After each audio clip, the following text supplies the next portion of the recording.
Hello everyone, welcome back to this new class. साथ ही आप सभी का स्वागत है इस करंट अफेयर के नए क्लास में। आज ये क्लास एक रिवीजन क्लास होने वाली है और बहुत ही महत्वपूर्ण क्लास होगी। इसमें हम लोग जो है जनवरी से लेके और मार्च तक 2025 के मोस्ट इंपॉर्टेंट करंट अफेयर के प्रश्नों को देखेंगे। और यहाँ पे सारे के सारे ढेर टेस्ट सीरीज के महत्वपूर्ण प्रश्न है, तो बने रहिए क्लास में, पूरी क्लास को अच्छे से देखिएगा। और जो भी टेस्ट सीरीज के मोस्ट इंपॉर्टेंट जनवरी से मार्च तक के हैं, सारे के सारे प्रश्न आपके इसमें कंप्लीट हो जाएंगे। जो भी साथी नए हैं फटाफट से चैनल से जुड़ जाइएगा और करंट अफेयर प्रैक्टिस के लिए टेलीग्राम से जुड़ जाइएगा। अंतिम समय में एक बेहतरीन रिवीजन, बेहतरीन तैयारी जो है आपके लिए वहाँ पे स्टार्ट है और उसमें रिवीजन भी कराएंगे। बाकी सारे मोस्ट इंपॉर्टेंट प्रश्नों की इसकी पीडीएफ वगैरह आपको टेलीग्राम के प्रैक्टिस बैच में मिल जाएगी, तो फटाफट से जुड़ जाइएगा। और एक बार प्लेलिस्ट जरूर चेक कर लीजिएगा। आर के लिए बहुत सारे महत्वपूर्ण क्लासेज है जिसमें मैराथन सब्जेक्ट वाइज करा रहे हैं, वो सारे के सारे मैराथन देख डालिएगा। हर एक वीडियो से जो है आपको प्रश्न देखने को मिलेगा। तो सारे बहुत महत्वपूर्ण चीज़ें हैं, है ना। और अपने साथियों तक शेयर जरूर कर लीजिएगा और फर्दर जो भी कोई कमेंट है उस कमेंट करके जरूर बताइएगा। आइएगा स्टार्ट करते हैं आज के अपने सेशन को। पहला प्रश्न साथियों ध्यान दीजिएगा यहाँ पे, जनवरी 2025 का करंट अफेयर टेस्ट सीरीज का। 11 जनवरी 2025 में निम्नलिखित शहरों में कौन से जो है दो शहर रामसर अभिसमय के तहत आर्द्रभूमि शहर जो वेटलैंड सिटी है उसके रूप में मान्यता प्राप्त करने वाले पहले दो भारतीय शहर बन गए हैं। मोस्ट इंपॉर्टेंट लगा लीजिएगा इस प्रश्न को, बहुत ज़्यादा संभावना है आपके आने वाली परीक्षा में पूछे जाने की, क्योंकि पहले दो ऐसे भारतीय शहर हैं जो वेटलैंड सिटी का दर्जा प्राप्त किए हैं। फटाफट से आंसर देखिएगा और बताइए। कह रहा है कि भोपाल और गुवाहाटी, इंदौर और जयपुर, इंदौर और उदयपुर, भोपाल और उदयपुर। इसका सही आंसर जो हो जाएगा साथियों ध्यान दीजिएगा प्रश्न संख्या का, इसका इंदौर और उदयपुर, ऑप्शन सी से उत्तर हो जाएगा। और ये प्रश्न बहुत इंपॉर्टेंट है अपकमिंग यूपीपीसीएस, आरओ या बीपीएससी, कहीं किसी भी न किसी परीक्षा में आपको ये देखने को प्रश्न मिलेगा। बहुत इंपॉर्टेंट है। दो सिटी का नाम याद रखिएगा, जनरली इससे कंफ्यूज ना होइएगा। इंदौर के साथ हो सके ऑप्शन में आपको सूरत दे दे, कई जगह रैंकिंग में भी इंदौर के साथ सूरत रहा है, उससे कंफ्यूज नहीं होना है।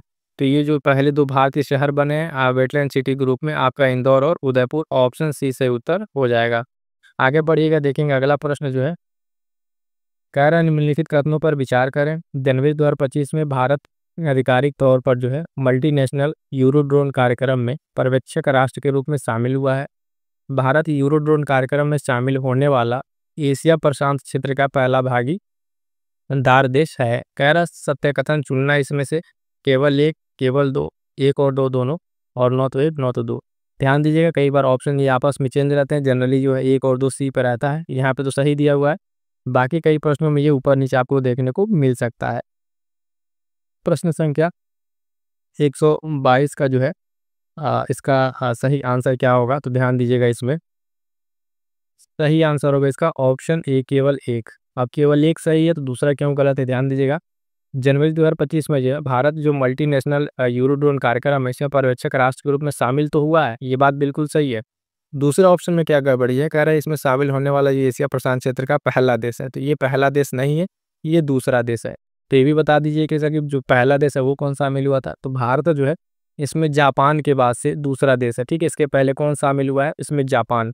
ठीक है, तो ये पॉइंट याद रहेगा। दूसरा यूरोड्रोन कार्यक्रम में एशिया प्रशांत क्षेत्र का, ध्यान सुनिएगा, भारत जो है ये दूसरा भागीदार देश है। पहला पे कौन है, तो पहले पे ध्यान रखिएगा, पहले पे आपका जापान है। ठीक है, बाकी पहला स्टेटमेंट सही है और पूछा हमसे सत्य है, तो केवल एक जो है आपका सही आंसर हो जाएगा। आगे पढ़ेंगे, देखेंगे अगला प्रश्न जो है, ध्यान दीजिएगा।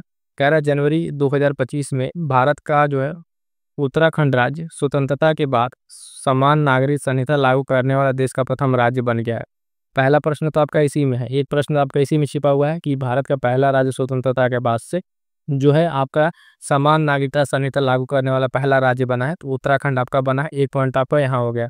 दूसरा इसमें पॉइंट कह रहा है कि संविधान के किस अनुच्छेद में वर्णित अनुसूचित जनजातियों को इसके दायरे से बाहर रखा गया। चार ऑप्शन आपके सामने, फटाफट से देखिएगा और बताइए कौन सा ऑप्शन जो है इसमें से आपका सही होगा। कह रहा है अनुच्छेद 341 और 42, अनुच्छेद 42 और 66, ठीक है, 43 और 42, 41 और अनुच्छेद 366।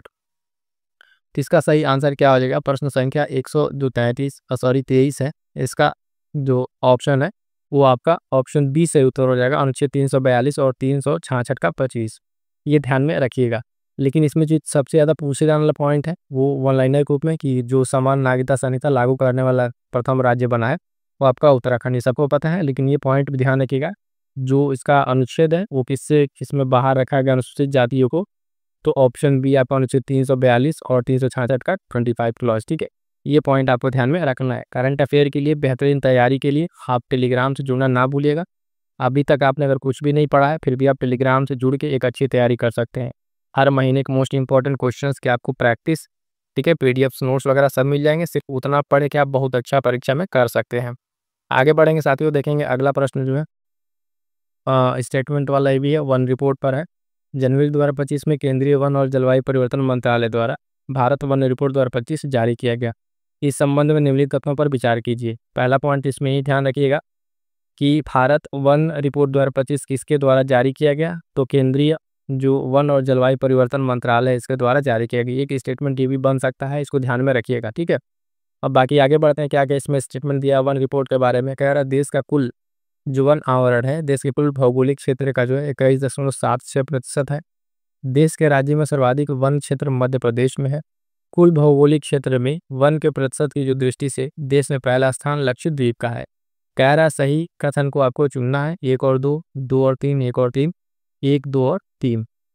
फटाफट से आंसर कीजिएगा कि इसका क्या सही उत्तर होगा। तो दिया गया जो आपका स्टेटमेंट है, सबसे पहले देखेंगे पहला स्टेटमेंट आपका बिल्कुल सही है। ठीक है, इसमें जो कुल भौगोलिक क्षेत्र का जो है आप 21.76% है, ये बात बिल्कुल सही है।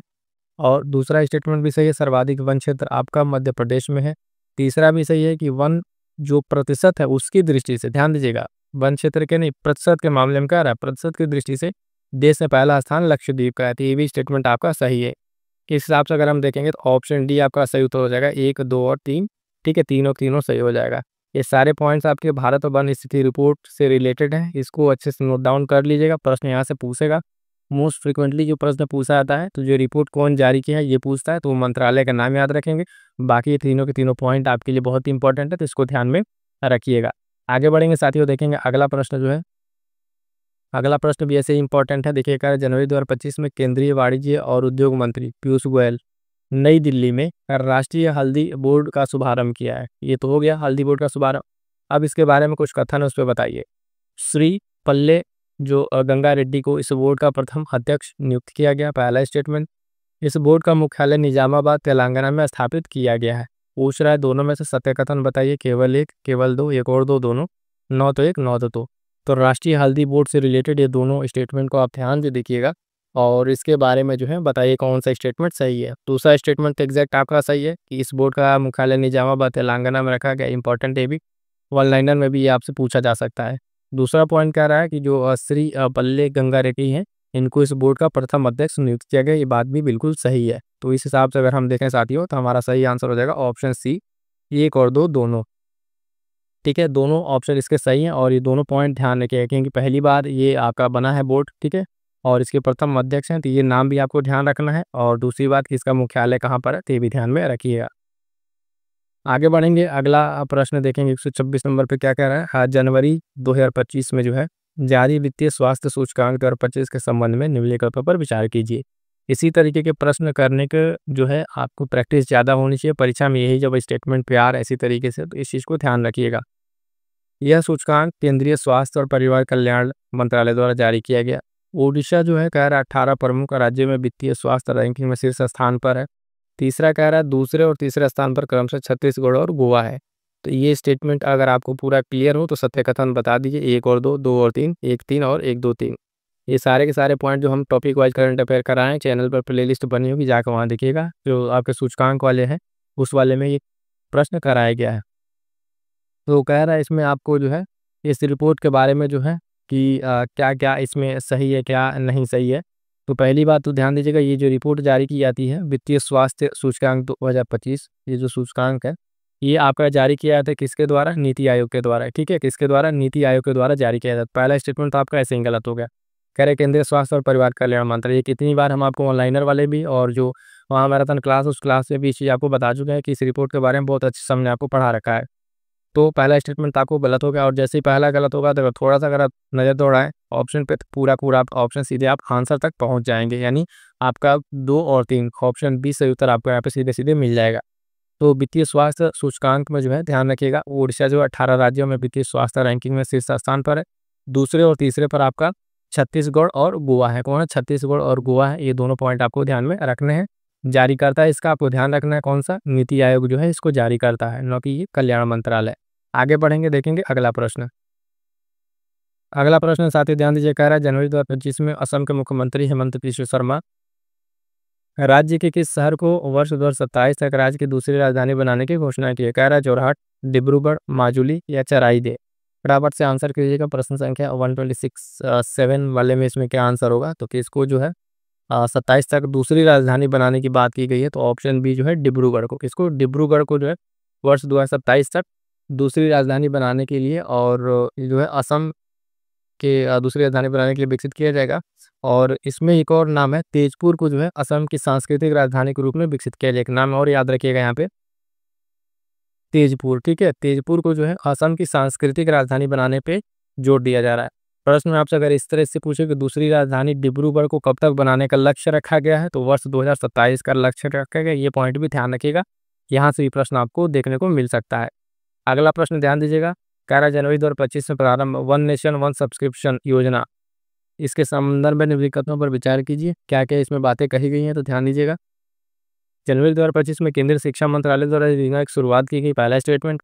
दूसरा स्टेटमेंट की अगर हम बात करेंगे, तो कह रहा है कि जो one nation one subscription scheme है, इसका उद्देश्य छात्रों को शोध और शैक्षणिक संस्थानों तक सरलता से पहुंच प्रदान करना है।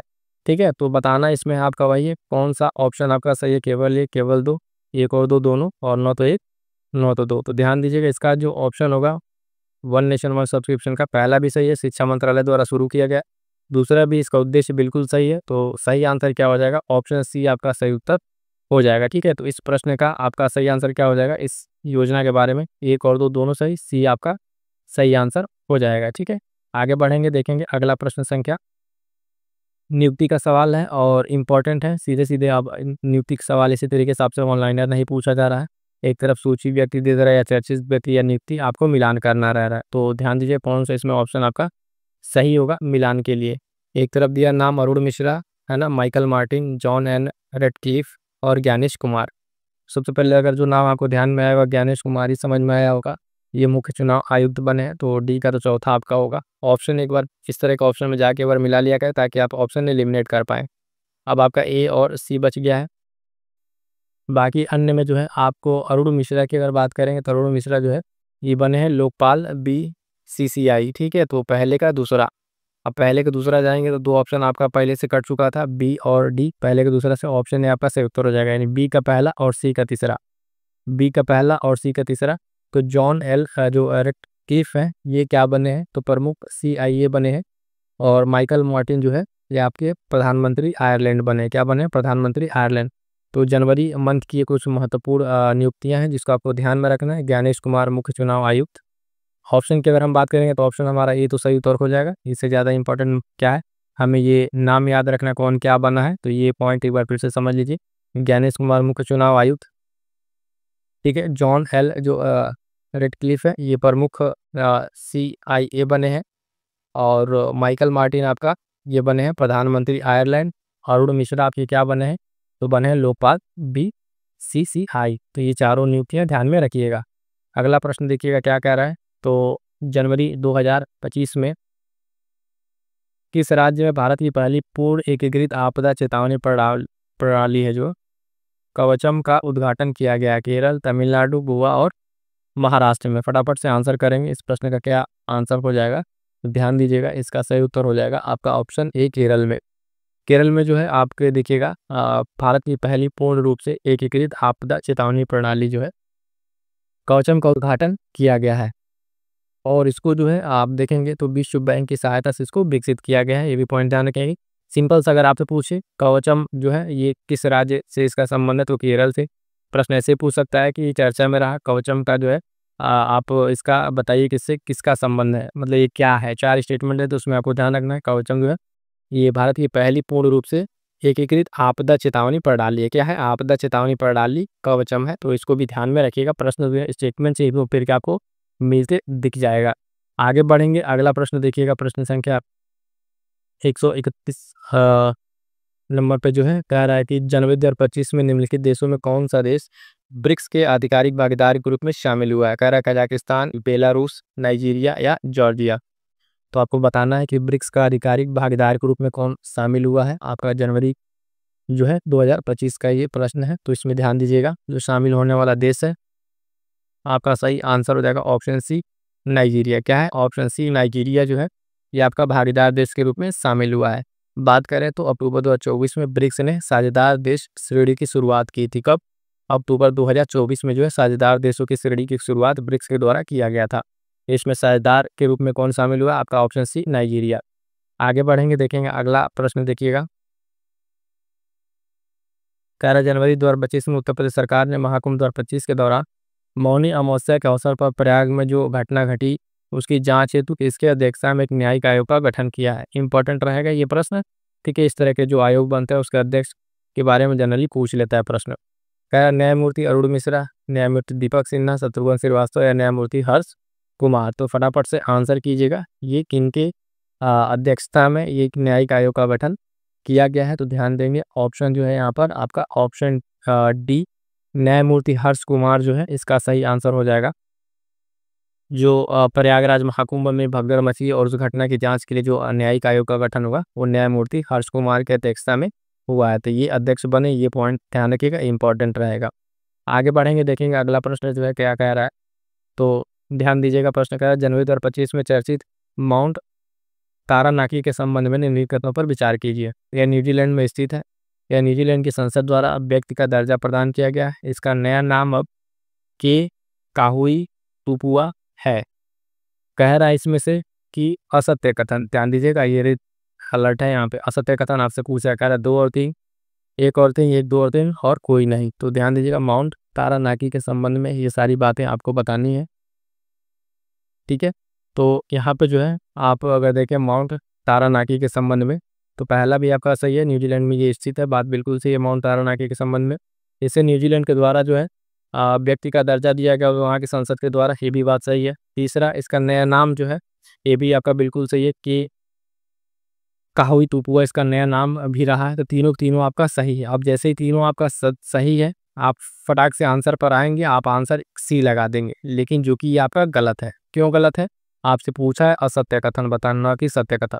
यहाँ पे थोड़ी सी सावधानी आपको बरतनी पड़ेगी कि जब ऑप्शन आप पढ़ कर जाएं, ठीक है, टिक करने के लिए, तो वहाँ पे आप थोड़ा सा चौकन्ना रहे। क्या आपसे पूछा उसको एक बार जरूर दोबारा देखें, सत्य पूछा है क्या सत्य पूछा है। क्योंकि जैसे ही अगर आप हम सत्य पे जाएंगे तो आप तुरंत गलती होगी, तीनों के तीनों सत्य है तो हमें सी तुरंत दिखेगा, लगा देंगे। और जबकि असत्य पूछा है तो सही आंसर इसका ऑप्शन डी होगा, कोई नहीं। बात समझ रहे होंगे। इस तरह की गलती अमूमन जो एस्पिरेंट्स हैं उनसे होती है। तो ये एग्जाम हॉल का प्रेशर भी रहता है और चीज़ें नहीं दिखती हैं।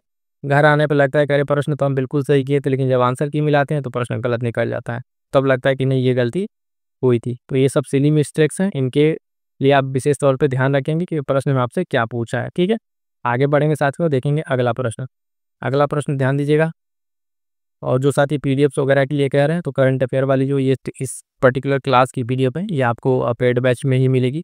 तो वहाँ पे ज्वाइन कर लीजिएगा। वहाँ पे आपको क्विज प्रैक्टिस और सारी चीज़ यहाँ पे आप एक बार क्लास कर लेंगे, वहाँ पर प्रैक्टिस कर लेंगे, रिवीजन कर लेंगे, तो आपके जो परीक्षा में प्रश्न गलत होने की संभावना है वो और कम हो जाएगी, ठीक है। तो कुछ चीज़ का ध्यान रखिएगा। जुड़ने के लिए टेलीग्राम से जुड़ के मैसेज जरूर कर लीजिएगा। प्रश्न कह रहा है भारत सरकार द्वारा 4 नए रामसर स्थलों को शामिल करने की घोषणा की गई। इनमें से संबंधित राज्य और जो स्थल है उसमें से कौन सा एक युग बेमेल है। 4 स्थल की तो आपकी घोषणा कर दी गई है, लेकिन पूछ क्या रहा है कि जो स्थल है और उनका राज्य है उसमें कौन सा एक जो है आपका बेमेल है। कह रहा है सक्कर जो कोटई पक्षी अभ्यारण्य तमिलनाडु, थेर थंगल पक्षी अभ्यारण्य केरल, खेचो पलरी आर्द्रभूमि सिक्किम और उदवा झील आपका कह रहा है झारखंड। तो इन 4 ऑप्शंस में आपको बताना है कि आपका कौन सा जो है इसमें सही नहीं है, ठीक है। तो अभी जो 4 नए जनवरी तक जो हुआ था उसमें रामसर स्थलों की जो संख्या शामिल हुई थी, इसमें आपका ऑप्शन बी इसमें बेमेल है। इसमें थेर थंगल पक्षी अभ्यारण्य आपका केरल में नहीं है, ये भी आपका कहाँ पर है, तमिलनाडु में। कहाँ पर है, तमिलनाडु में। पहला आपका बिल्कुल सही सुमेलित है, सी भी सही है और डी भी सही है, यानी उधवा झील ध्यान रखिएगा झारखंड है ना, खिचोर पलरी आर्द्रभूमि आपका सिक्किम, ये दोनों सही है। पहला भी सही है आपका तमिलनाडु। गलत कौन सा इसमें जो बेमेल है आपका ऑप्शन बी। तो तीर्थंगल पक्षी अभयारण्य अगर केरल में नहीं है तो कहाँ पे है? तमिलनाडु में। ठीक है, तो ऑप्शन बी आपका बीमेल वाला सही उत्तर हो जाएगा। आगे बढ़ेंगे साथियों, अगला प्रश्न देखेंगे। अगला प्रश्न कह रहा है 76वें गणतंत्र दिवस समारोह में प्रोबोवो सुबियांतो को जो मुख्य अतिथि के रूप में निमंत्रित किया गया, वह किस देश के राष्ट्रपति हैं? लाओस, इंडोनेशिया, मलेशिया या सिंगापुर की? तो फटाफट से आंसर कीजिएगा कि जो प्रोबो सुबियांतो हैं ये 76वें गणतंत्र दिवस पर आपके मुख्य अतिथि रहे थे और इनका संबंध किस देश से है ये बात कई बार आपको बताई जा चुकी है। तो ऑप्शन बी इसका सही आंसर हो जाएगा इंडोनेशिया के। क्या हो जाएगा? इंडोनेशिया के ये राष्ट्रपति हैं। इसको ध्यान में रखेंगे, प्रश्न ऐसे ही पूछ सकता है कि हाल फिलहाल में इंडोनेशिया के जो राष्ट्रपति हैं उनको 76वें गणतंत्र दिवस समारोह पर मुख्य अतिथि के रूप में आमंत्रित किया गया, उनका नाम बताइए। तो 4 नाम भी आपको दे देगा, तो नाम भी याद रखना पड़ेगा, प्रोबोवो सुबियांतो। ठीक है, या तो स्टेटमेंट वाला भी प्रश्न आपसे पूछ सकता है, इस चीज़ आपको ध्यान में रखिएगा। स्टेटमेंट वाला प्रश्न कैसे बनेगा कि 76वें गणतंत्र दिवस समारोह में जो है मुख्य अतिथि के रूप में आमंत्रित किया गया शामिल होने वाले जो व्यक्ति हैं या फिर ये समारोह के बारे में निम्नलिखित पर विचार कीजिए। नाम दे देगा कि ये प्रोबोवो सुबियांतो या कोई और नाम जो इसमें शामिल है। दूसरा स्टेटमेंट कि वो इस देश के राष्ट्रपति हैं या प्रधानमंत्री है, यहाँ पे भी बदल सकता है, तो ये पॉइंट भी ध्यान रखिएगा। फिलहाल ये ध्यान रखिए इनका नाम प्रोबोवो सुबियांतो और कहाँ से है ये, तो इंडोनेशिया के ये राष्ट्रपति हैं, ये बात आपको ध्यान में रखनी है। आगे बढ़ेंगे साथियों, अगला प्रश्न क्या कह रहा है? तो जनवरी 2025 में 3 पश्चिमी अफ्रीकी देशों ने पश्चिम अफ्रीका राज्य आर्थिक समुदाय से अलग होने की घोषणा की है। निम्न में से कौन सा देश इसमें शामिल नहीं है? ध्यान दीजिएगा, नहीं पूछा है, कह रहा है नाइजर, माली, बुर्किना फासो, है ना, और मॉरिटानिया। ठीक है, तो 4 देश है, इसमें बताना है आपको कौन इसमें जो है शामिल नहीं है। तो इसमें जो है अफ्रीकी देशों में जो है शामिल आपके कौन कौन से देश हैं? इसमें शामिल आपका नाइजर है, माली है और बुर्किना फासो, तीनों देश इसमें शामिल है। ये तीनों कह रहा है पश्चिम अफ्रीकी जो राज्य आर्थिक सहायता समुदाय है उससे अलग होने की ये लोग घोषणा कर दिए हैं। ये 3 लोग शामिल इसमें कौन नहीं है? तो ऑप्शन डी मॉरिटानिया जो है इसमें आपका शामिल नहीं है, तो डी सही आंसर हो जाएगा। इंपॉर्टेंट ये है कि आपको ध्यान रखना है कौन से 3 देश जो है इसमें जो है इसमें जो देश है 3 देश आपके बाहर होने की घोषणा की है। ये तीनों नाम आपको ध्यान में रखना है। फिलहाल यहाँ पे नहीं पूछा है, तो ऑप्शन डी आपका सही उत्तर हो जाएगा। आगे बढ़ेंगे साथियों, देखेंगे अगला प्रश्न जो है कह रहा हाल ही में चर्चित जनरेशन बीटा शब्द का संबंध निम्नलिखित में से किसके साथ है? जनरेशन बीटा के बारे में कोविड-19 महामारी के बाद आने वाले आनुवंशिक परिवर्तनों से, सोशल मीडिया का बच्चों के ऊपर दुष्प्रभाव, विभिन्न प्रकार की आनुवंशिक बीमारियां, या ऑप्शन डी कह रहा है वर्ष 2025 और इसके पश्चात जन्म लेने वाले बच्चों की नई पीढ़ी से। तो ध्यान दीजिएगा, जनरेशन बीटा इसका अभी हाल फिलहाल में चर्चा में रहा। इसका संबंध जो है वर्ष 2025 में और इसके बाद जो जन्म लेने वाले बच्चों की नई पीढ़ी है उससे इसका संबंध है, उसके रूप में इसको परिभाषित किया गया है। ठीक है, और इसका जो इस रूप में किसको परिभाषित किया गया 2025 से लेके 2039 तक के बीच के जो लोग इसमें पैदा होंगे उनको इस रूप में जनरेशन बीटा का नाम दिया गया है। तो 2025 से 2039 तक का एक बीच का रहेगा समय, ये भी ध्यान रखना है। जनरेशन बीटा ऑप्शन डी सही आंसर हो जाएगा। अगला प्रश्न ध्यान दीजिएगा, कह रहा है कि जनवरी 2025 में निम्नलिखित भारतीय राज्यों में से किस एक में भारत की पहली तटीय और वेडर जो जल पक्षी जनगणना करवाई गई है? महाराष्ट्र, पश्चिम बंगाल, केरल और गुजरात। फटाफट से आंसर करेंगे, इसका सही उत्तर हो जाएगा। ये प्रश्न कई बार बताया जा चुका है। इसका सही आंसर हो जाएगा ऑप्शन जो है आपका डी। क्या है? Option D Gujarat. तो गुजरात के जो है जामनगर में, कहाँ पे? गुजरात के जामनगर में जनगणना आपका स्टार्ट की गई है। तो ये पॉइंट भी ध्यान रखिएगा, जामनगर, गुजरात का जामनगर, ऑप्शन डी सही उत्तर हो जाएगा। अगला प्रश्न कह रहा है हाल ही में चर्चित संगीत सेव डालिंका जो है के संबंध में निम्नलिखितों पर विचार कीजिए। कह रहा है सेव डालिंका बोस्निया का जो उदास शहरी प्रेम गीत है। सेव डालिंका को यूनेस्को ने अमूर्त सांस्कृतिक विरासत की राष्ट्रीय सूची में शामिल किया है। और कह रहा है सेवा जो डालिंका है ना, उसको बाल्कन ब्लूज के नाम से भी जाना जाता है। तो बताना है इसमें आपका सत्य कथन कौन सा है। 3 स्टेटमेंट आपके हैं, है ना। कह रहा है 1 और 3, 2 और 3, 1 और 2, 1, 2 और 3। तो फटाफट से बताइएगा इसमें से कौन सा आपका जो है इसमें सही आंसर होगा सेव डालिंका के बारे में, है ना। तो यहाँ पर देखेंगे इसके बारे में जब क्यों इसी चर्चा में रहा है। पहली चीज़ तो ये ऑप्शन ए आपका बिल्कुल मतलब ये स्टेटमेंट सही है। ये बोस्निया का उदास शहरी प्रेम गीत है और चर्चा में इसलिए रहा क्योंकि यूनेस्को द्वारा इसको अमूर्त सांस्कृतिक विरासत की सूची में शामिल किया गया है। और इसको जो है अन्य नाम बाल्कन ब्लूज के नाम से भी जाना जाता है। तो तीनों के तीनों आपके स्टेटमेंट इसमें सही है, तो ऑप्शन डी आपका सही आंसर हो जाएगा। ठीक है, 1, 2 और 3 तीनों के तीनों यहाँ पर सही है। ध्यान देने वाली बात यह है कि इसका अगर प्रश्न ऐसे पूछ ले कि सेव डालिंगा का अन्य नाम, तो बाल्कन ब्लूज आपको ध्यान रखना है। और चर्चा में क्यों है, ये कहाँ से संबंध रखता है, तो बोस्निया से संबंध रखता है। प्रश्न ऐसे ही पूछ सकता है। चर्चा में रहा संगीत जो सेव डालिंगा, सिंपल आपसे 4 ऑप्शन दे दे कि किस देश से संबंध है, तो आपको उसमें आपको बोस्निया आपको ध्यान में रखना पड़ेगा।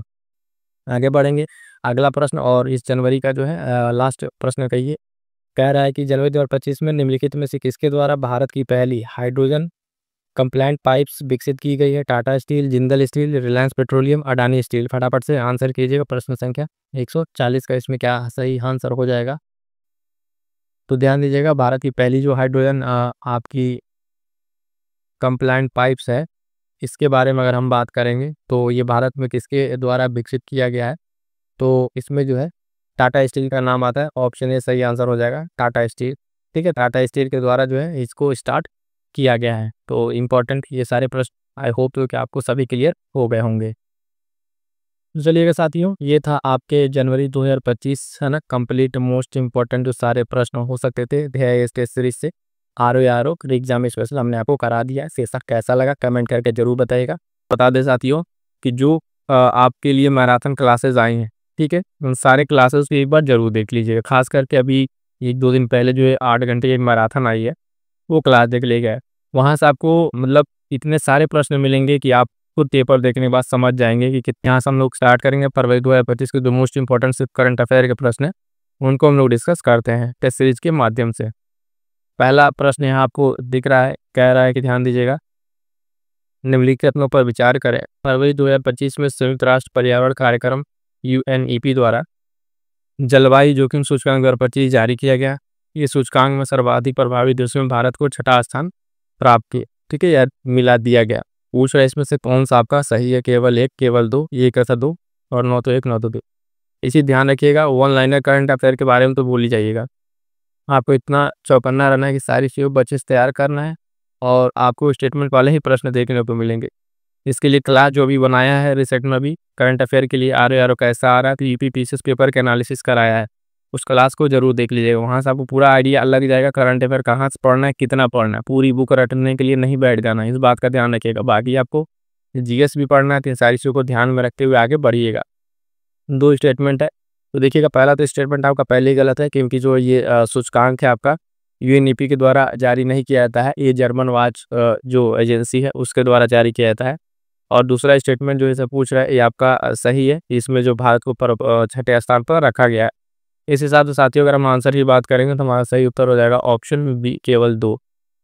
तो देखिएगा, जो पर्यावरण से रिलेटेड सूचकांक है आपका, सूचकांक में 2 ही 3 चीज़ें पूछता है। एक तो जारीकर्ता पूछता है और दूसरी चीज़ें जो आपका भारत है इसका रैंक, या फिर पूछ लेगा सबसे पहले पर कौन रहा है। तो इस तरीके से पॉइंट्स आप कवर करेंगे तो ऑनलाइनर में न जाकर आप स्टेटमेंट वाले प्रश्न भी आप कर पाएंगे। आगे बढ़ेंगे साथियों, देखेंगे अगला प्रश्न क्या कह रहा है। कह रहा फरवरी 2024 में ट्रांसपेरेंसी इंटरनेशनल द्वारा जारी भ्रष्टाचार धारणा सूचकांक 2024 में भारत का स्थान रहा है 95, 96, 97 या 99।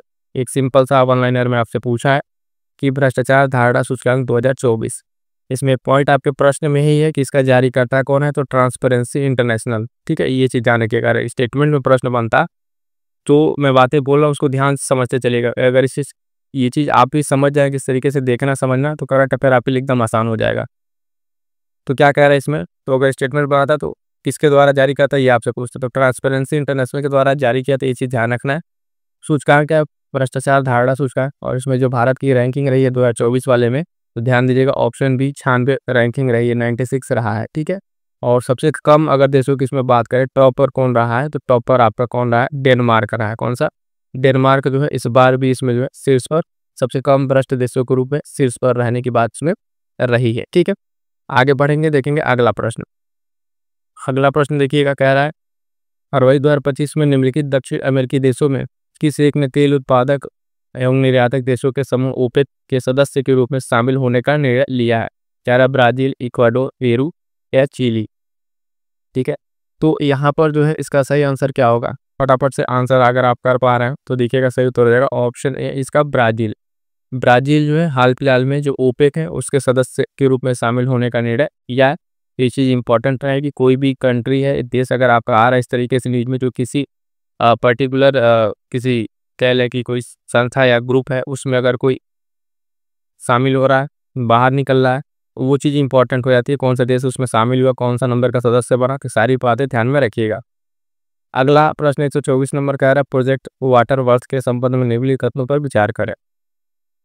यह सोशल मीडिया प्लेटफॉर्म जो है मेटा की सब सी केबल प्रणाली परियोजना है। इस परियोजना में जो केबल पर 2030 तक शुरू होने की संभावना है, और यह परियोजना भारत सहित कुल 4 महाद्वीपों को जोड़ेगी। ठीक है, तो 3 स्टेटमेंट है, कह रहा है 1 और 2, 2 और 3, 1 और 3, 1 2 3 कौन सही है। तो इस आपको बताना है प्रोजेक्ट वाटर वर्थ के बारे में, उसको ध्यान रखिएगा इसमें क्या क्या बातें कही गई हैं। तो देखिएगा, पहला स्टेटमेंट प्रोजेक्ट वाटर वर्थ के बारे में बिल्कुल सही है। ये प्लेटफॉर्म जो मेटा की सबसी केबल प्रणाली परियोजना है। दूसरा भी सही है, केबल परियोजना जो है 2030 तक शुरू होने की संभावना है।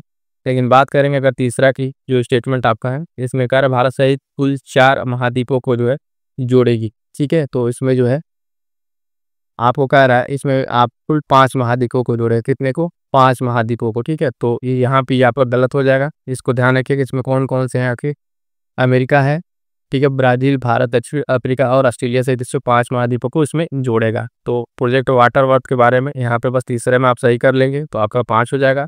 पहला दूसरा सही है, तो उस हिसाब से अगर 3 गलत हो रहा है तो ऑप्शन आपके सारे कट जाएंगे, बचेगा सिर्फ और सिर्फ आपका ऑप्शन है 1 और 2। ठीक है, 1 और 2 आपका सही उत्तर हो जाएगा। तो ध्यान दीजिएगा, जो कोई भी करंट अफेयर जिस भी मैगजीन आप पढ़ रहे हो, तो उसमें पॉइंट्स को पढ़ते टाइम ये ध्यान में रहे कि जो आयोग प्रश्न बना रहा है वो किस पॉइंट से बना रहा है।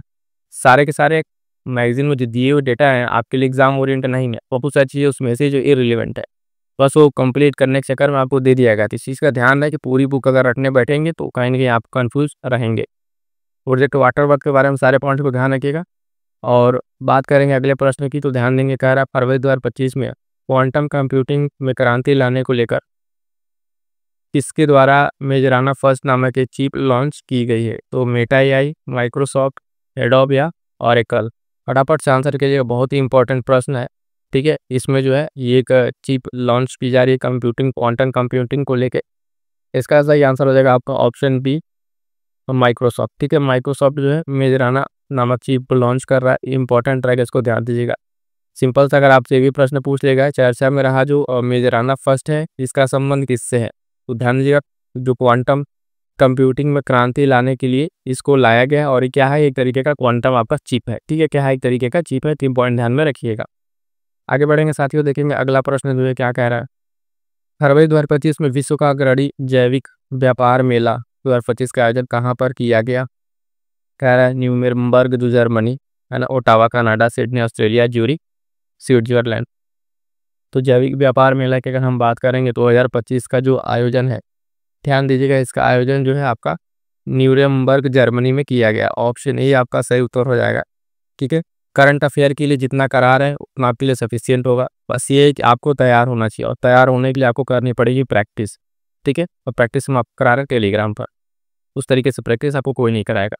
एग्जाम ओरिएंट कंटेंट है, टू द पॉइंट है, बहुत सारा नहीं है, बहुत ज़्यादा कम नहीं है, जितना डिमांड है उतना है, उतना पढ़िए, इत्मीनान से प्रैक्टिस कीजिए, रिवीजन कीजिए, आराम से पेपर देने जाइए।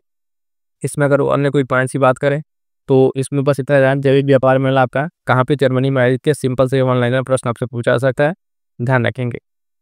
अगला प्रश्न है, ध्यान दीजिए, कह रहा है फरवरी 2025 में किस भारतीय महिला को पर्यावरण क्षेत्र में असाधारण कार्य करने हेतु साइन पत्रिका द्वारा वुमेन ऑफ द ईयर पुरस्कार हेतु नामित किया गया। डॉक्टर पूर्णिमा देवी बर्मन, वंदना शिवा, वेदा पाटेकर, अनुमिता राय चौधरी। 4 नाम है, वुमेन ऑफ द ईयर का बात है टाइम पत्रिका के द्वारा, और पर्यावरण के क्षेत्र से रिलेटेड है। तो ध्यान दीजिएगा,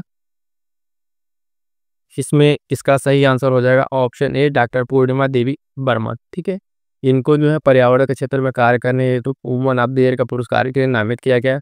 और इनके बारे में एक बात याद रखिएगा कि 2022 में जो है इनको, है ना, चैंपियंस ऑफ द अर्थ पुरस्कार भी दिया जा चुका है। इस कौन सा चैंपियंस ऑफ द अर्थ पुरस्कार दिया जा चुका है। अगर बात करेंगे साथियों 2024 यानी लास्ट वाला किसको दिया गया था, तो ये अपने माधव गडगिल भारत के ही हैं, उनको दिया गया। मोस्ट इंपॉर्टेंट ये प्रश्न बनेगा। यूएन का जो है सबसे पर्यावरण के क्षेत्र में सर्वश्रेष्ठ पुरस्कार है चैंपियंस ऑफ द अर्थ पुरस्कार। ठीक है, तो इसका सही आंसर हो जाएगा ऑप्शन है डॉक्टर पूर्णिमा देवी बर्मन। आगे बढ़ेंगे, देखेंगे अगला प्रश्न क्या कह रहा है। तो निम्नलिखित कथनों पर विचार करना है। गुजरात राज्य द्वारा, जो गुजरात सरकार है उसके द्वारा एन प्राउ, ठीक है, नामक भारत की पहली सरकार प्रेरित पहल शुरू की जाएगी। यह पहल समाप्त हो चुकी अनुपयोगी दवाओं के सुरक्षित संग्रह एवं निपटान पर केंद्रित होगी। कह रहा है कि कथन बताइए कौन सही है। ठीक है, सत्य कथन 1 या 2, 1 और 2 दोनों, 9 तो 1, 9 तो 2।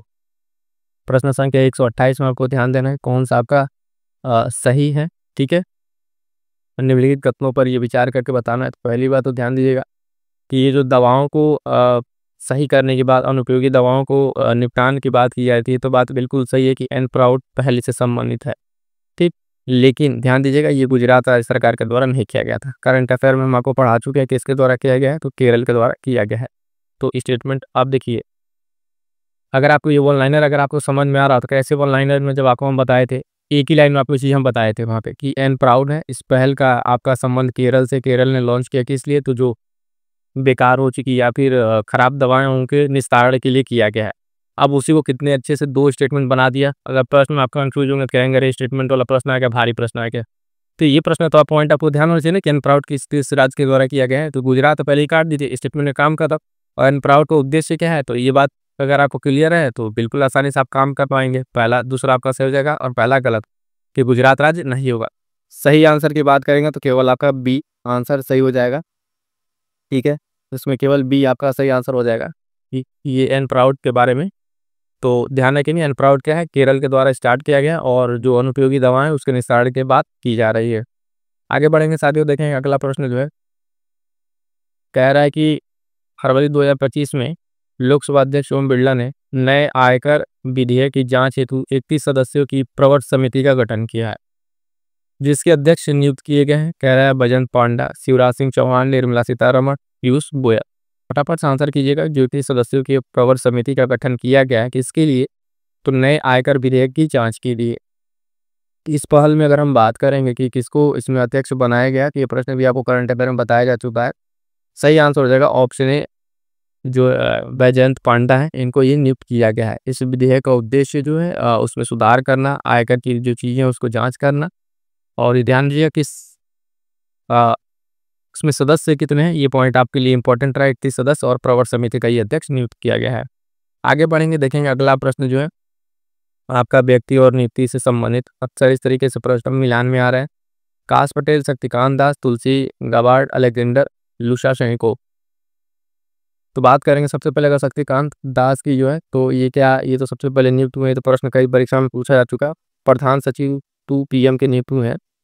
तो बी का पहला, पहले तो देखिए कि इस तरह के प्रश्नों में जब आए तो एक बात जरूर, जैसे आपको कोई जो 1 2 3 4 में जो भी ऑप्शन में आपको सही लगे एग्जैक्ट, उसको देखने के बाद कूट में जरूर जाइए। अगर वहाँ से आपके ऑप्शन बन जा रहे हैं तो बाकी पे आपको दिमाग लगाने की जरूरत नहीं है। जैसे पी का पहला हमें मिला, तो बी का पहला मिलते ही हमको तुरंत आंसर मिल गया। तो अब बहुत ज़्यादा इसमें दिमाग लगाने की नहीं है, आंसर लगा कर हम आगे बढ़ सकते हैं ए। ठीक है, ये परीक्षा की बात है, लेकिन यहाँ पे हम आपको पूरा यहाँ पे समझना पड़ेगा कौन किससे मिलान है, किसका क्या आपको बनना था। काश पटेल जो है ये निदेशक बने हैं आपके एफबीआई के। तो आपका ऑप्शन कौन सा हो जाएगा, निदेशक एफबीआई ए का चौथा आपका हो जाएगा। बी का तो पहला हो ही गया। उसके बाद से अगर हम बात करें तुलसी गाबार्ड की, अगर हम बात करें तो राष्ट्रीय ये बताए हैं खुफिया निदेशक यूएस से, तो ये दूसरा हो जाएगा। अलेक्जेंडर लुशाशेंको की बात करेंगे तो ये राष्ट्रपति बने कहाँ के, बेलारूस के। तो ये 4 महत्वपूर्ण आपके फरवरी के जो है मोस्ट इंपॉर्टेंट अगर आप कहें नियुक्तियाँ हैं, यहाँ से प्रश्न बन सकता है। जरूरी नहीं कि चारों नियुक्ति पूछे, इसमें से कोई एक नियुक्ति भी अगर आपके पेपर में आ जा रहा है, तो अगर आपको ये चीज़ याद है तो वहाँ से आप प्रश्न को करने की स्थिति में होंगे। ठीक है, तो इस चीज़ का ध्यान रखिएगा। और मैंने क्या बताया यहाँ पर कि जैसे आपको कोई एक ऑप्शन आपको एग्जैक्ट सही मिल रहा है, तो उसके बाद तुरंत ऑप्शन में जाके चेक कर लीजिए कितने ऑप्शंस आपके एलिमिनेट हो रहा है। कई बार तो एक ही पे आपका सही आंसर मिल जाएगा, कई बार तीनों को तीनों जब सही मिलाएंगे तब जाकर आप सही उत्तर तक पहुंच पाएंगे। तो इन सारी बातों को ध्यान में रखिएगा परीक्षा हॉल में। आगे बढ़ेंगे, अगला प्रश्न देखिएगा, कह रहा है कि 8वें हिंद महासागर सम्मेलन 2025 के संबंध में निम्नलिखित कथनों पर विचार करें और सही उत्तर दीजिए। तो पहला कह रहा है कि फरवरी में इसका सम्मेलन आयोजन मस्कट, ओमान में हुआ। इस सम्मेलन में भारत का प्रतिनिधित्व विदेश मंत्री एस जयशंकर द्वारा किया गया। देखिएगा इस तरह के जो भी सम्मेलन बाहर हो रहे हैं तो दो चीज़ें, उसमें दो ही लोग पार्टिसिपेट कर रहे हैं ज़्यादातर, या तो विदेश मंत्री जा रहे हैं या तो अपने प्रधानमंत्री नरेंद्र मोदी जा रहा है। इन दोनों बातों का ध्यान रखिएगा। स्टेटमेंट में अक्सर ये बात को रख रहा है कि कौन जा रहा है कौन नहीं जा रहा है। तो 8वां जो अगर आप हिंद महासागर सम्मेलन की बात करेंगे तो इसका आयोजन मस्कट में होगा। ठीक है, ये बात बिल्कुल सही है। और भारत का प्रतिनिधित्व जो है इसमें विदेश मंत्री द्वारा किया गया, ये भी बिल्कुल सही है। सही उत्तर की अगर हम बात करेंगे तो हमारा यहाँ सही आंसर हो जाएगा ऑप्शन सी, 1 और 2 दोनों। 1 और 2 दोनों क्या हो जाएगा, आपका सही आंसर हो जाएगा। इस चीज़ का ध्यान रखेंगे। और कई बार जो है आपके ऑप्शन इधर-उधर दिए रह रहे हैं, तो वो भी आपको ध्यान रखते हुए ओएमआर को टिक करना है, ठीक है?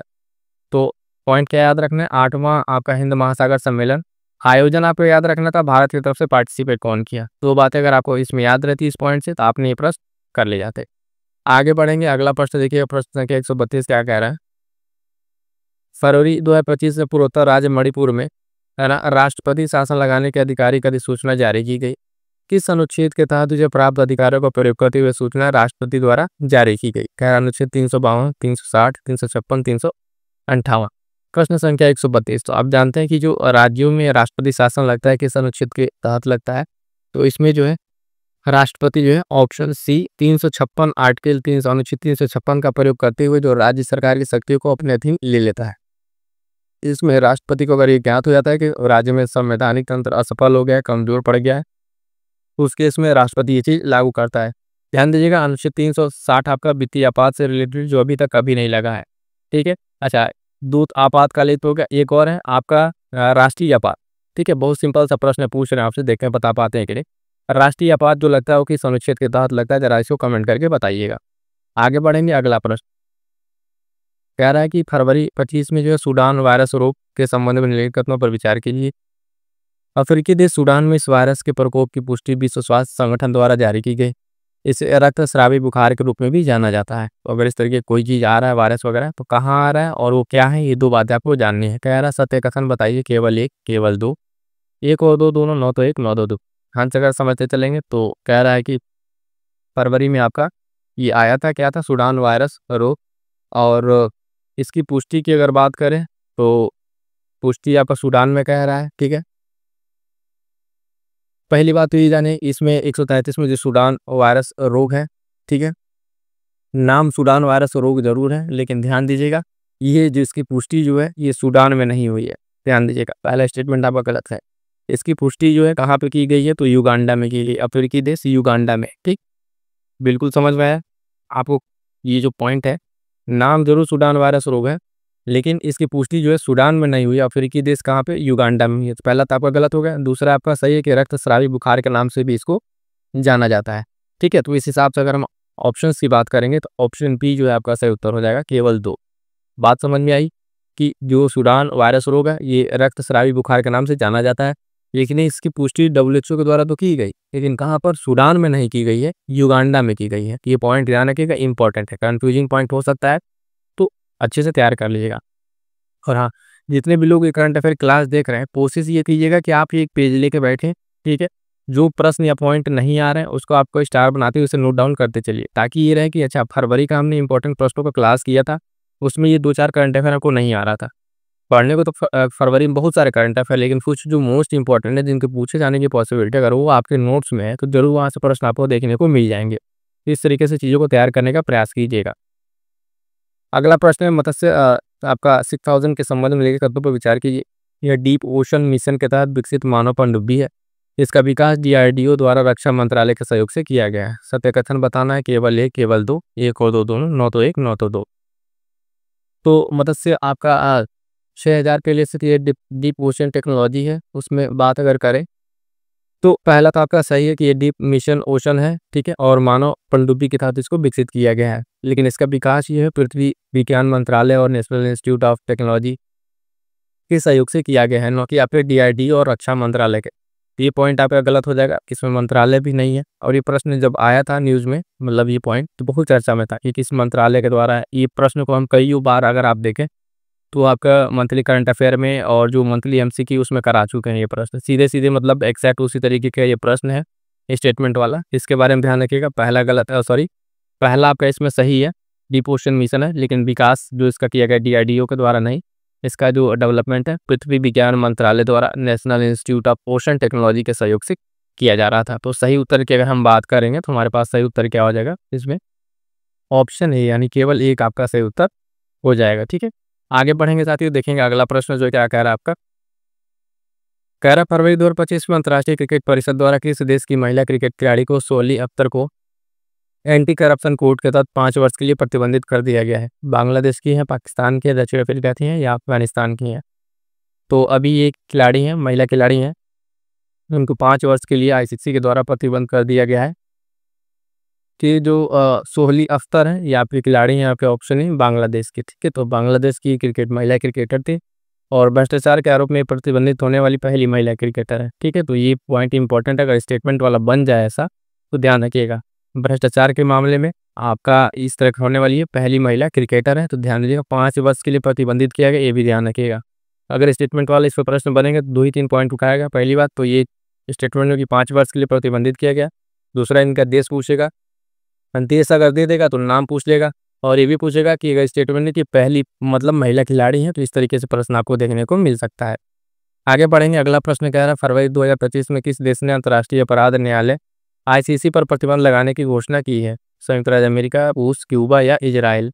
तो अब जान सकते हैं आईसीसी अंतर्राष्ट्रीय अपराध न्यायालय पर इस तरह की जो प्रतिबंध लगाने की घोषणा कौन कर सकता है, तो ये एक ही देश है। ठीक है, ये आपका कौन सा है? आपका अमेरिका। यही जो है बाकी सारे संगठनों पर आपका आरोप लगा सकता है, प्रतिबंध करने की क्षमता रखता है।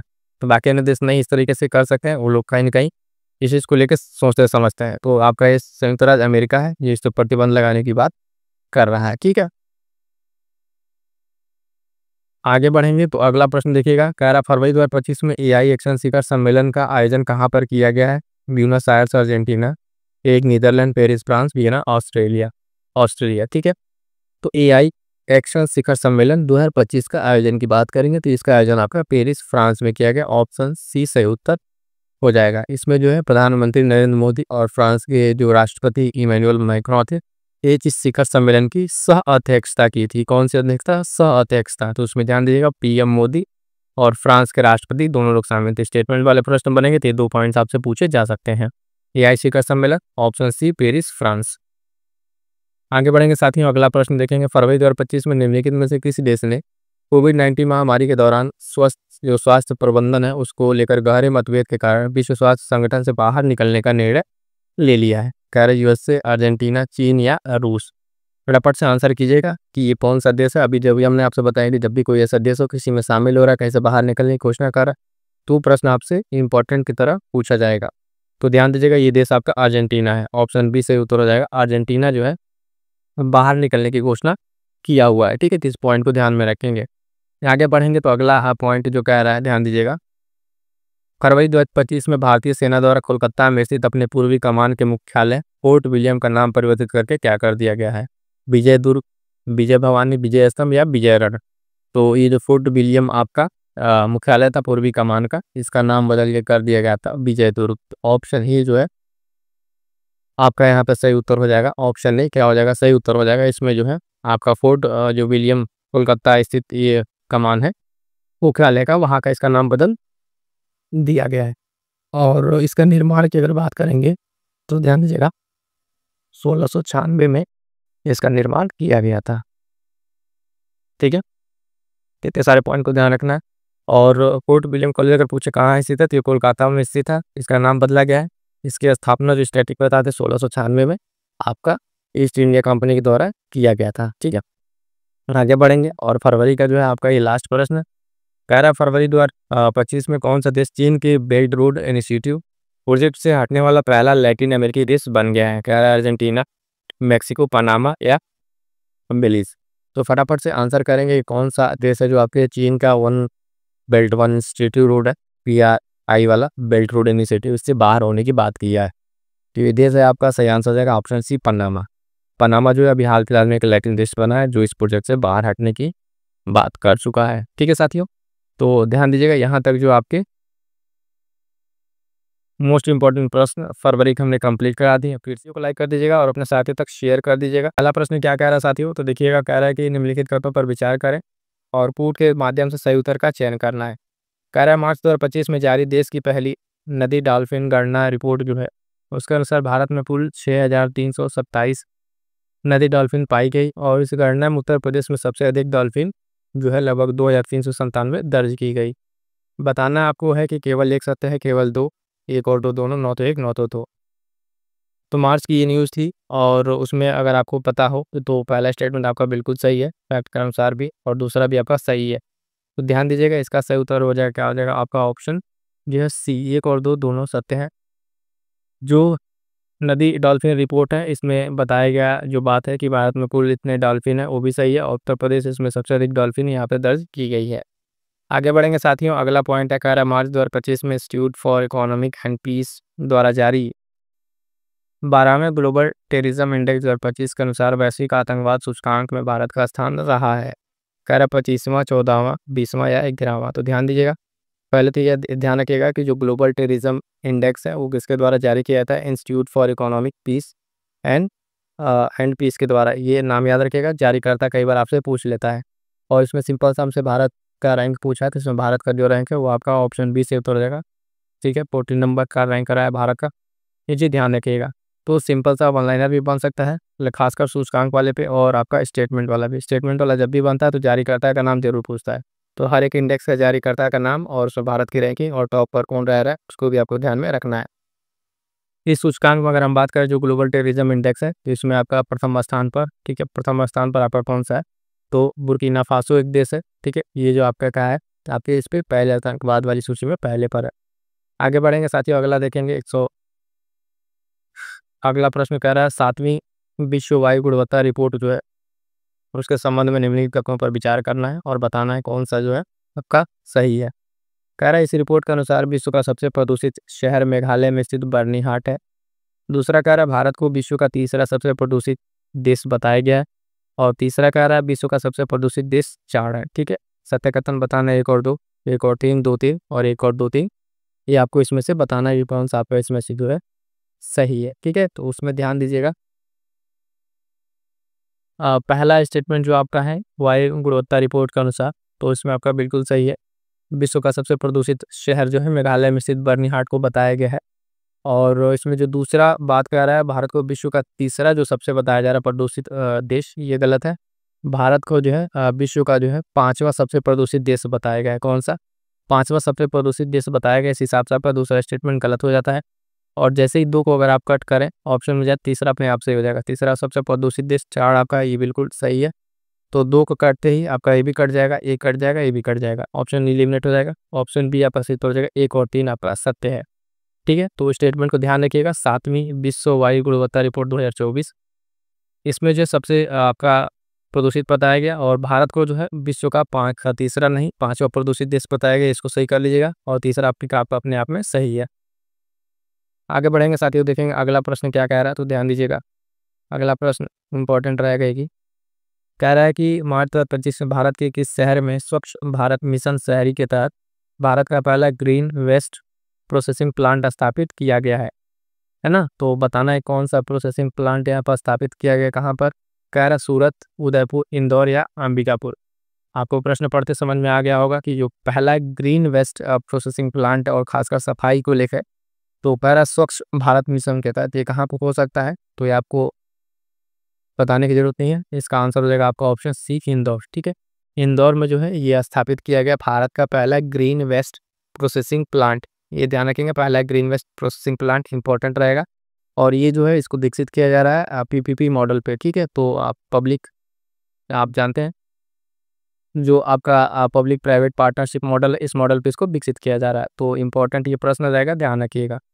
आगे बढ़ेंगे, अगला प्रश्न देखिएगा, कह रहा है मार्च 2025 में सिप्री द्वारा जारी वैश्विक हथियार हस्तांतरण रिपोर्ट 2025 के संबंध में निम्नलिखित कदमों पर विचार करें।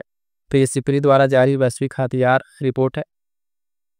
ऑप्शन कह रहा है कि वर्ष 2020 से 24 में यूक्रेन दुनिया का सबसे बड़ा हथियार आयातक देश था, और वर्ष 2020 से 24 में यूएस से सबसे बड़ा हथियार निर्यातक देश रहा है।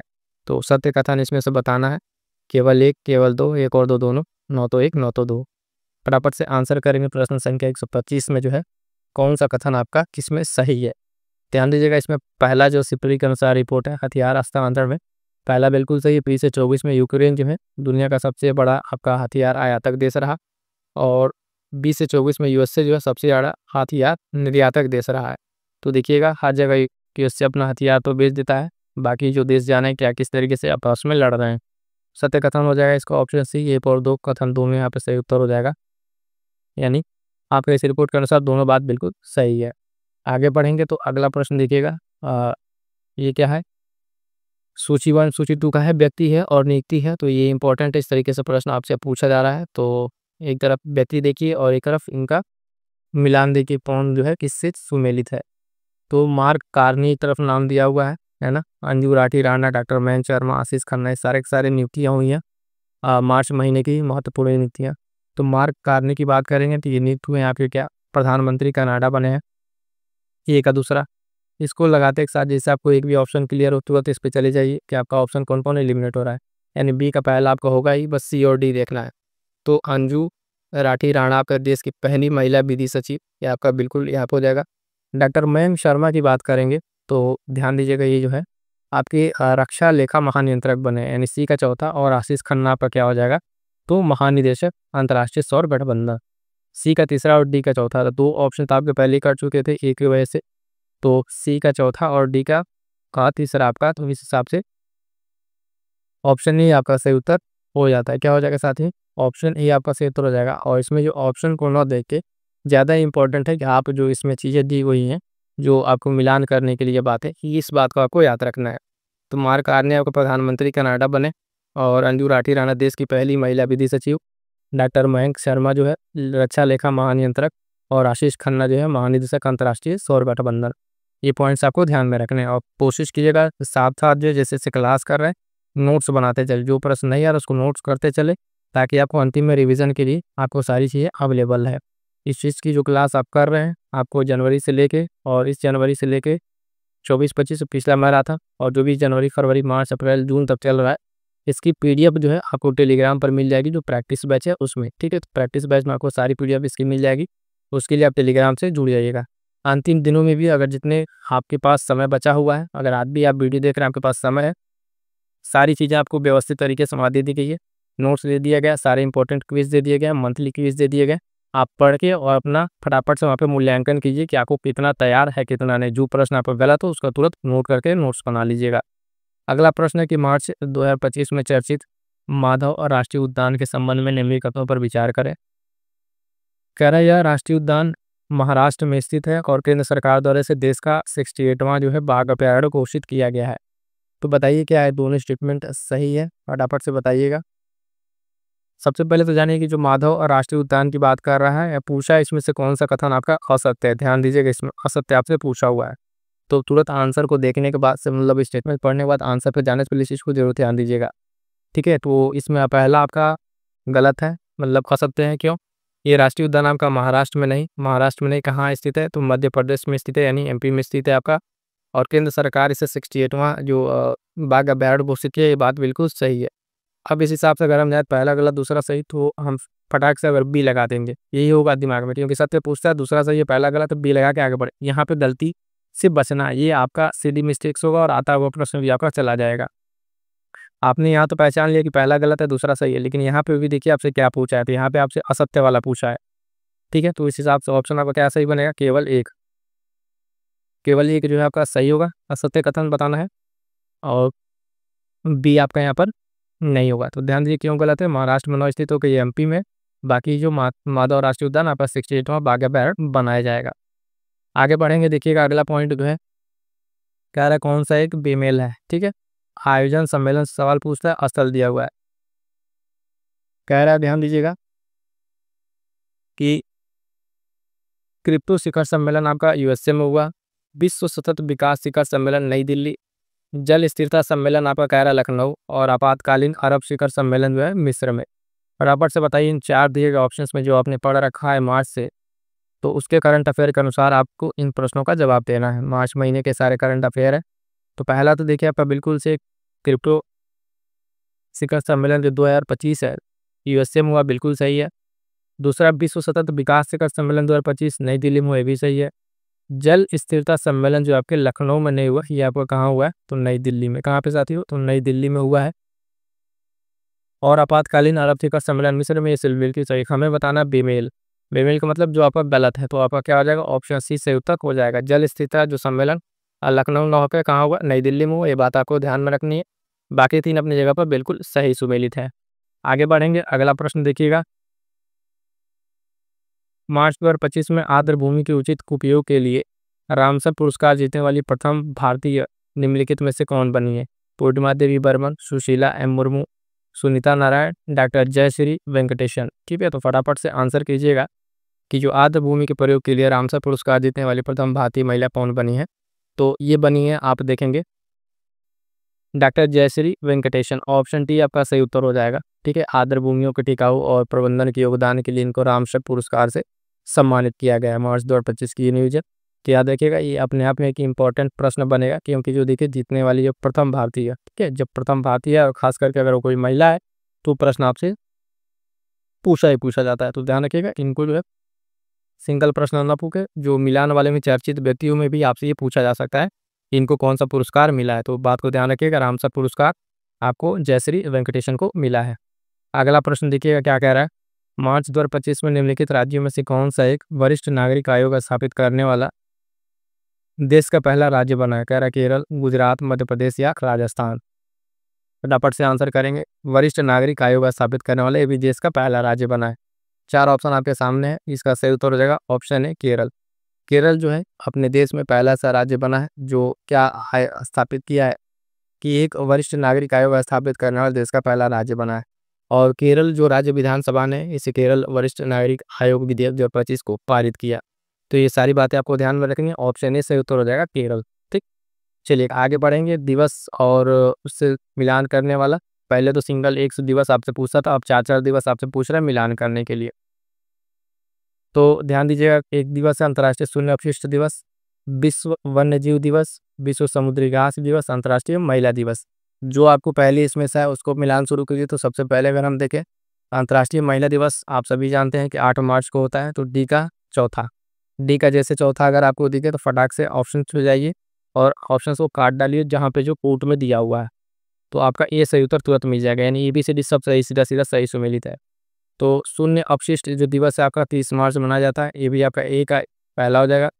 विश्व वन्य जीव दिवस 3 मार्च को, समुद्री घास दिवस जो है विश्व 1 मार्च को, और अंतर्राष्ट्रीय महिला दिवस आपके 8 मार्च को। ये चारों को चारों मार्च के कुछ महत्वपूर्ण दिवस है ना। और ध्यान दीजिएगा जो इंपॉर्टेंट है उसकी थीम भी आपको ध्यान में रखनी है। जैसे कि अगर आप देखें अंतर्राष्ट्रीय महिला दिवस, इसकी थीम आपसे पूछी जा सकती है। इसी तरीके से 22 मार्च को कमेंट करके जरा बताइएगा, ठीक है, कौन सा दिवस मनाया जाता है, भी बहुत महत्वपूर्ण दिवस है ना, कमेंट करके जरा बताइएगा। आएगा तो इसका जो सब सीधे सीधे सुमेलित है ABCD 1 2 3 4 आपका सही उत्तर हो जाएगा।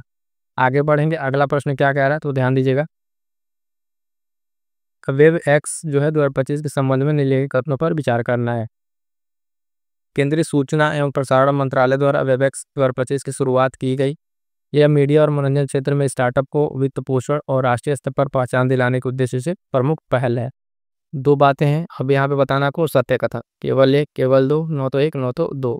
तो बताइए वेब एक्स जो 2025 है इसके संबंध में कौन कौन सी बातें आपको यहाँ पे सही दिख रही हैं। ठीक है, तो बताना है। सबसे पहले इसमें पहला स्टेटमेंट सही है कि केंद्रीय सूचना एवं प्रसारण मंत्रालय द्वारा वेब एक्स 2025 की शुरुआत की गई है। यहाँ पे आपसे मंत्रालय पूछ सकता है कि वेब एक्स के संबंध में जारी करता है किस मंत्रालय के द्वारा शुरू किया गया। केंद्रीय सूचना और प्रसारण मंत्रालय बिल्कुल सही है। दूसरा जो है यह मीडिया और मनोरंजन क्षेत्र में स्टार्टअप्स को वित्त पोषण देगा और राष्ट्रीय स्तर पर पहचान दिलाना इसका मुख्य उद्देश्य है। तो ये भी बात बिल्कुल सही है। तो दोनों जब सही हो गया तो आपका सही आंसर क्या हो जाएगा, और सत्य आपसे पूछा है तो सी हो जाएगा। 1 और 2 दोनों आपका सही उत्तर हो जाएगा। आगे बढ़ेंगे साथियों, अगला प्रश्न देखिएगा। कह रहा है एबल पुरस्कार 2025 के संबंध में निम्नलिखित तत्वों पर विचार करें। यह भौतिकी के क्षेत्र में प्रदान किया जाने वाला प्रसिद्ध पुरस्कार है। वर्ष 2025 का पुरस्कार जापानी गणितज्ञ मसाकी काशीवारा को प्रदान किया गया। और बताना इसमें क्या है आपको, असत्य कथा। देखिएगा डेंजर जोन है, हाईलाइटेड है। केवल 2, केवल 1, अब यहाँ पर ऑप्शन भी इधर उधर कर दिया है। सी केवल 1 और 2, और न तो 1 और 2। तो इस चीज़ को भी ध्यान रखें, कई बार दिमाग में रहता है कि केवल 1 आपका ऑप्शन ए पर रहेगा, केवल 2 बी पर रहेगा, ये भी नहीं। हर प्रश्न के हर ऑप्शन को आपको ध्यान से देखना है और क्या चीज़ें किस तरीके से इधर उधर हो रही है, और सारी बातों को आपको ध्यान में रखना है। तो एबल पुरस्कार के बारे में दोनों कथन को ध्यान से देखिए और इसमें बताइए जो है कि इसमें क्या चीज़ें इसमें गलत दी गई है। ठीक है, तो इसमें जो 2 ऑप्शंस है, पहला तो इसमें फिजिक्स का इसमें नाम मेंशन है। एबल पुरस्कार का संबंध फिजिक्स से बिल्कुल नहीं है। इसका संबंध जो है आपका किससे है, गणित से है। ठीक है, इसे को गणित का नोबेल भी कहा जाता है। क्या कहता है, गणित का नोबेल पुरस्कार भी कहा जाता है एबल पुरस्कार को। और दूसरा जो पॉइंट कह रहा है तो इसमें पुरस्कार जापानी गणितज्ञ मसाकी काशिवारा को प्रदान किया गया, दूसरा बिल्कुल सही है। अगर दोनों स्टेटमेंट अगर आप अपने आप में मिलाएं तो अगर ये भौतिकी का क्षेत्र में दिया जाने वाला पुरस्कार होता तो एक गणितज्ञ को क्यों दिया जाता, तो थोड़ा सा कॉन्ट्रडिक्सी लग सकता है। यहाँ से भी अगर आप लगा के चाहें तो कर सकते हैं, लेकिन ध्यान रखना आप नाम इसका मसाकी काशिवारा इनको दिया गया है, जापानी गणितज्ञ हैं। और एबेल पुरस्कार आपका जो है फिजिक्स के क्षेत्र में नहीं, गणित के क्षेत्र में दिया जाता है।